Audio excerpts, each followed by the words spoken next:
Good morning students. आज बेटे हम यूनिट 5.2 16 क्वेश्चन से शुरू करते हैं। आइए।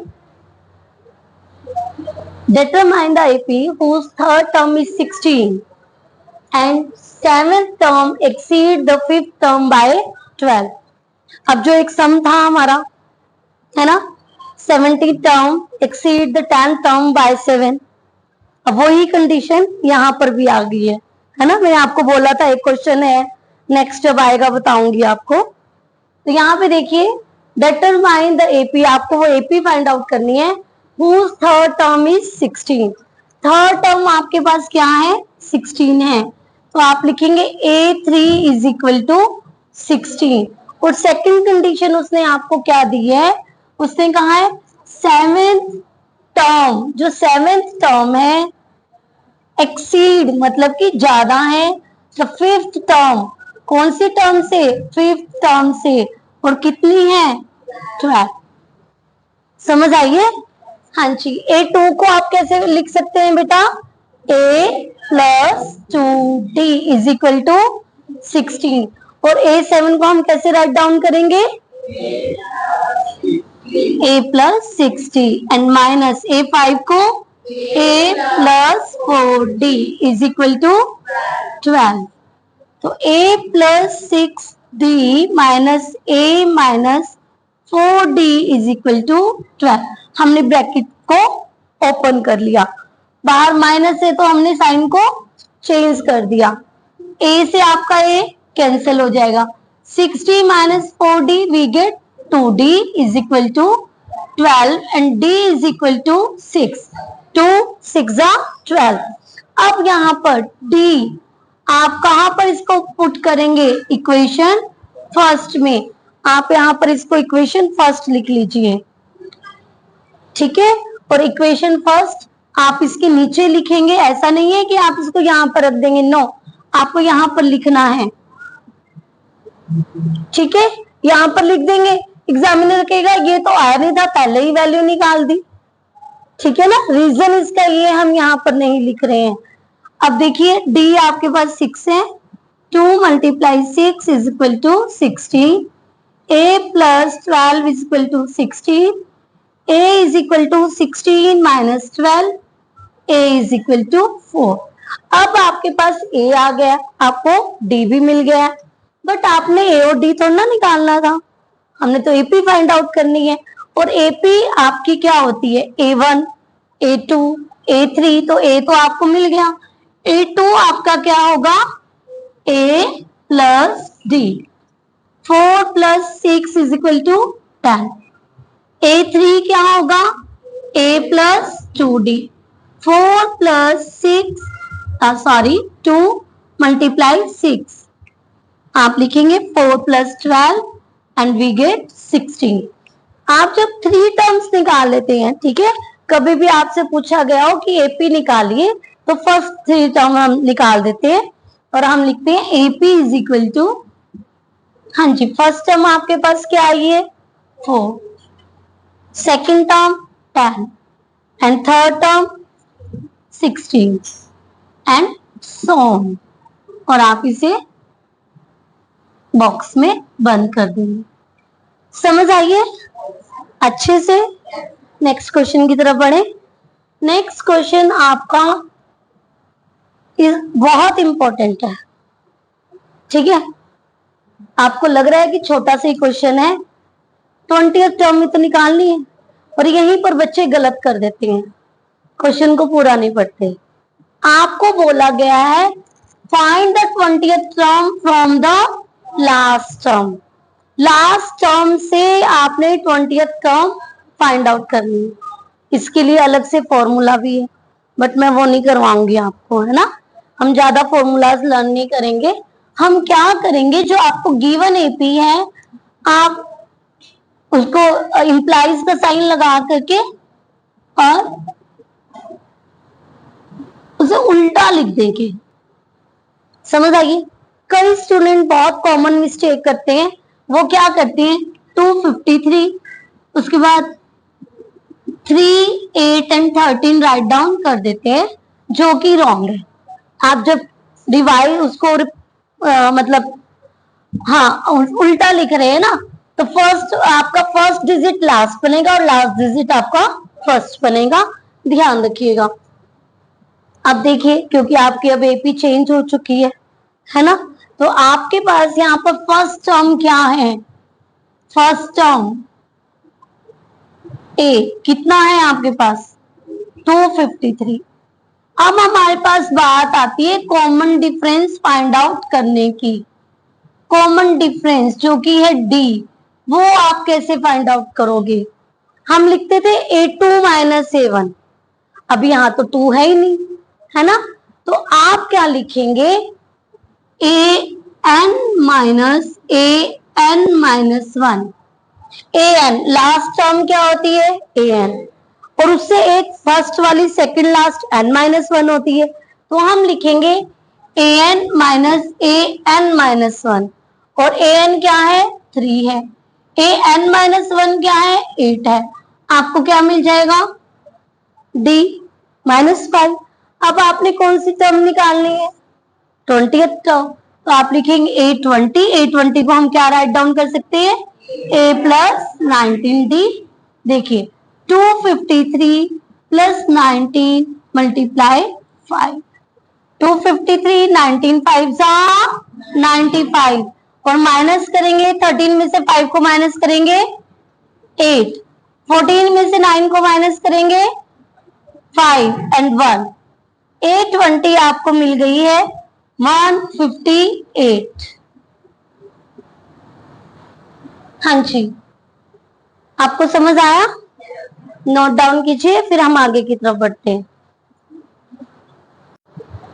हाँ जी स्टूडेंट, बढ़ते हैं हम अपने 18th क्वेश्चन की तरफ। देखिए the sum of the fourth and eighth term, ध्यान से देखिएगा, सम दिया हुआ है of the fourth and eighth term, ठीक है, ऑफ एन एपी, एक एपी का कितना गिवन है 24। सम आप अकॉर्डिंग टू क्वेश्चन लिख देंगे और लिखेंगे A4 plus A8 is equal to 24 and the sum of A6 and A10 is equal to 44। अब यहाँ पर डिफरेंस भी दे सकते हैं, क्वेश्चन को चेंज करना हो, टर्म्स भी चेंज कर सकते हैं, या रेशो भी दे सकते हैं। क्या दे सकते हैं रेशो, रेशो बिल्कुल एक अलग कंसेप्ट है, ठीक है, वो ऐसे दे देंगे A2 and the ratio between A2 and A3 is equal to this, ठीक है, तो रेशो बाय में होती है, पता ही आपको, वैसे करेंगे। डिफरेंस आ गया तो माइनस करेंगे, ऐड है तो प्लस का साइन अप्लाई करेंगे, ठीक है। अब हम इसे सॉल्व करें, A4 को आप कैसे राइट डाउन करेंगे A प्लस 3D, A8 को कैसे करेंगे A plus 7D is equal to 24, 2A plus 10D is equal to 24, divided by 2 कर देते हैं, A plus 5D is equal to 12। और आपको नहीं डिवाइड बाय 2 करना, मत कीजिए, कोई दिक्कत नहीं है ना। अब लिखिए A plus 5D plus A plus 9D is equal to 44, 2A plus 14D is equal to 44 divided by 2, A plus 7D is equal to 22, equation second.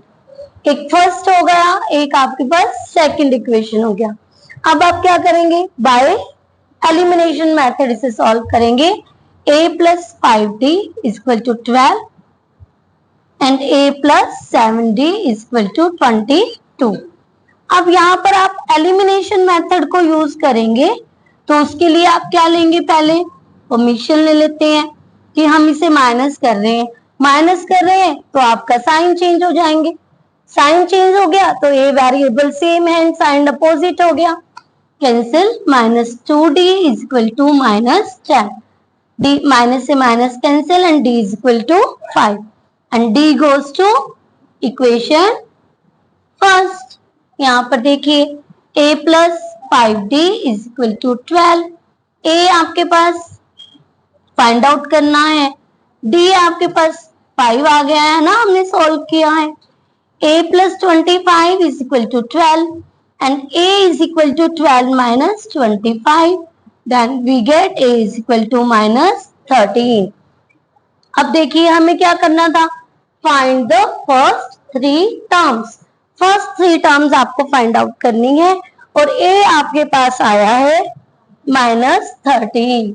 ठीक है, ये अलग से है, इसके नीचे नहीं लिखना आपने, सम करना है ना, सम के बाद इसके बाद यहाँ पर ये आ रहा है, मैं यहाँ पर लिख देती हूँ a इज इक्वल टू -13।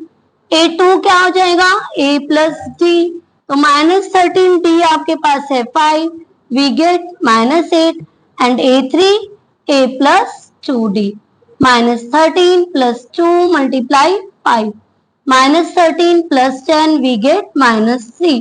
तो फर्स्ट थ्री टर्म्स आप लिखेंगे, फर्स्ट थ्री टर्म्स आपसे यही पूछी है ना, तो वो क्या होंगी, -13, -8 एंड -3। समझ आई है आपको अच्छे से, इंपॉर्टेंट क्वेश्चन है। ठीक है, अब हम नेक्स्ट बढ़ते हैं 19 क्वेश्चन की तरफ। देखिए, Subba Rao started work in 1995। Subba Rao नाम है, उसने काम शुरू किया 1995 में at an annual salary of ₹5,000। तो उसकी सैलरी, एनुअली सैलरी उसकी कितनी है, 5,000 रुपीज है।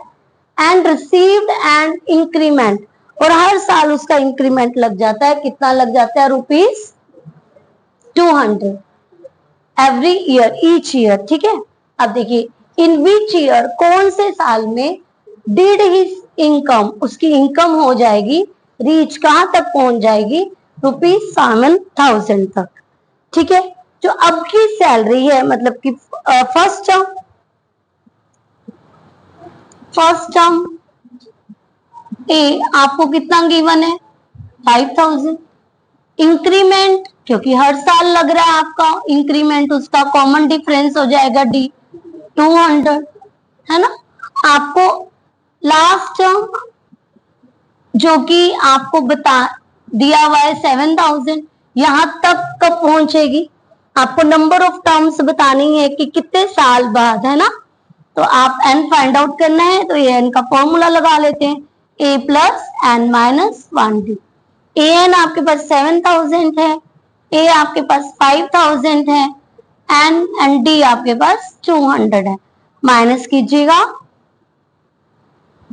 तो n minus 1 200 and 2000 is equal to n minus 1 200, 200,000 by 200 n minus 1 we get 10, n minus 1 is equal to 10 and n is equal to 11। आपको ये find out नहीं करना था कि सिर्फ ये बताना है कि 11 n 11 है, नो, उसने कहा है कि कौन से साल में। तो 1995 में उसने वर्क को शुरू किया है, उसके 11 साल बाद, ठीक है, उसकी जो इनकम है कहां पर पहुंचेगी, 7,000 पे। ठीक है, तो आपने ऐड करना है 1995 प्लस 11, वी गेट 2006। ठीक है, तो आपका आंसर आएगा दिस। ठीक है, इन 2006 सुब्बा राव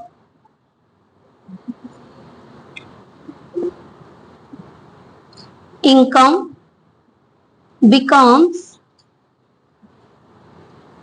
7,000।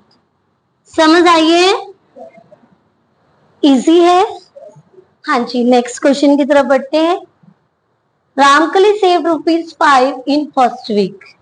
रामकली है, वो ₹5 एक वीक में बचा रही है, ऑफ अ ईयर, एक साल के, एंड देन इंक्रीज, और अब उसको इंक्रीज कर रही है, हर वीकली सेविंग बाय ₹1.75। पहले वीक में उसने ₹5 बचाए, नेक्स्ट में ₹6.75 बचाए, वो ऐड करती जा रही है ₹1.7 पर वीक। ठीक है, इन द nth वीक में हर वीकली सेविंग बिकम, उसकी सेविंग कब कितनी हो जाती है? 20.75। बताइए कि आपने एन को फाइंड आउट करना है कौन से वीक में, ठीक है, उसकी इनकम उनकी सेविंग ये हो जाएगी। समझ आइए। और कभी भी पॉइंट को आप 75 नहीं बोल सकते, पॉइंट के बाद आप डिजिट बोलते हैं, ठीक है। पॉइंट 20.75, 1.75 ध्यान रखिए। हाँ जी, first term a is equal to 5, common difference d is equal to 1.75 and last term an 20.75। आप रुपीस लगा लीजिएगा इसके आगे, ₹5, ₹1.75 एंड ₹20.7, है ना। अब आपको n फाइंड आउट करना है। an का फॉर्मूला अप्लाई करेंगे, a plus n minus 1d। 20.75 is equal to a 5 plus n minus 1d and d 1.75. 20.75 minus 5 is equal to n minus 1, 1.75. 15.75 by में 1.75 we get n minus 1 आ जाएगा आपके पास 9। n minus 1 is equal to 9 and n is equal to 9 plus 1, n is equal to 10।